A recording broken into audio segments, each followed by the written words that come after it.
Hello everyone, it's Old Guardian here.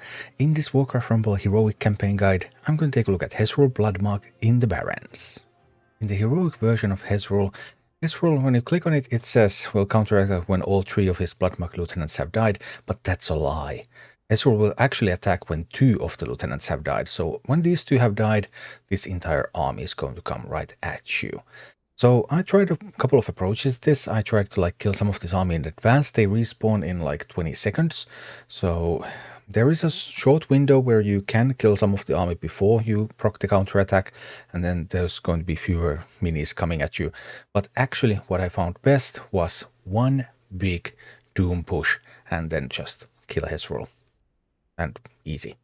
And this is the army that I have used for Hezrul. Works with all families, you don't need the leader, works without any talents. I have Frostwolf Shaman, I have Safe Pilot, I have Living Bomb, I have Molten Giant, I have Pyromancer, and I have Batrider.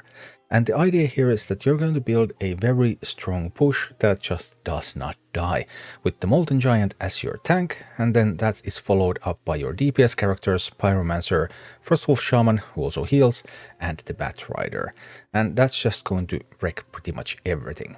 You have Safe Pilot, so that you can respond to some things. In particular, you can respond to Drakes, which are a little bit awkward because they can sometimes take out some of your minis. And then you have the Living Bomb.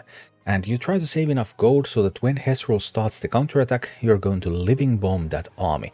And boom, the army is just going to evaporate.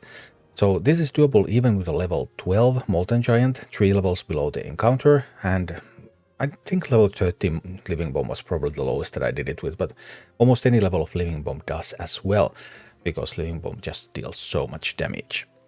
Now, if you happen to have the Earth Shield talent on Shaman, so that you can give your tank armored, then you don't necessarily need a Molten Giant. You could use something like an Abomination with armored instead.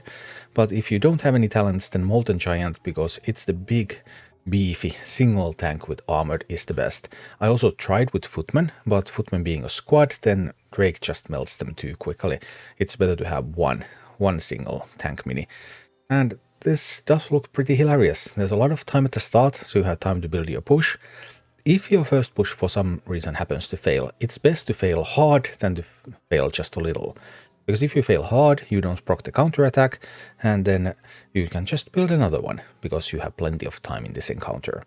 And this is what it all looks like in action. So first let's warm up with an Alliance army where we have a level 50 Molten Giant. Let's see where on-level minis can do, and then we add up the difficulty a little bit. So I'm not offered the Molten Giant at the start. I allow my gold to build up, and then I'm trying to cycle until I find the Molten Giant, and I find it just in time there.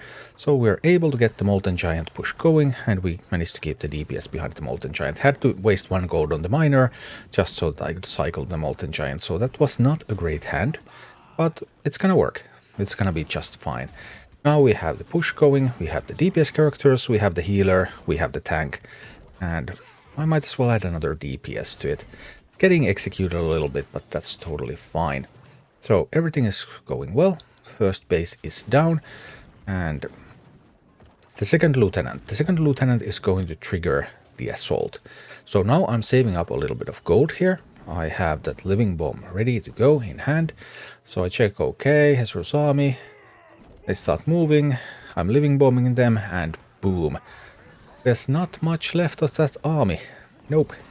Just a couple of bears survived, and they are at very, very low health. So now I'm dropping a Safe Pilot on them, and boom. Suddenly, Hezrul basically has no army, and I have double Pyros, double Batriders, I have the Molten Giant, and yeah, we're just going to kill that boss, and that's it. That's the boss. Next, let's increase the difficulty a little bit, take some lower level minis out here. Now we have only a level 12 Molten Giant, so now we're 3 levels under with our tank. And here we go, save the 10 gold and start dropping the Doom push here. Molten Giant, and then I want my DPS characters. Yes, we find the healer, wonderful. Need another 3 gold so that I can get the Pyromancer out there. The team has been built so that you will have just enough gold to do everything. And here we go.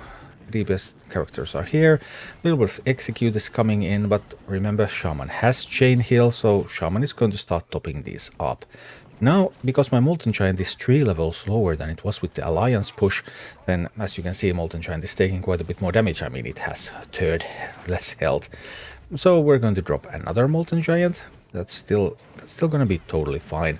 Because the team is engaged there, then that gives the Molten Giant time to get into action, so that it doesn't fall behind. Sometimes if it looked like it wouldn't catch up with the team, I would try to let the rest of the team die and then build a new push from scratch. But now this all went well. Level 12 Molten Giants are putting in work. We have a bunch of DPS characters available, and now I'm just saving a little bit of gold to get that Living Bomb out there. So as you can see, they're taking a lot more damage, but it's still all fine. Now I get a good Living Bomb out there, and boom, this time the Living Bomb just eradicated the entire army, and Hezrul is alone, and Hezrul is facing 2 Molten Giants, 2 Bat Riders, 2 Shamans, Pyromancer, and a safe pile dropped on top of him. So, yeah, poor Hezrul. It's just going down to the Doom push. Easy. Thank you for watching. Click like and subscribe if you enjoyed this, and a special thanks to all of my Patreon supporters, YouTube members and Twitch subscribers who make all of these videos possible.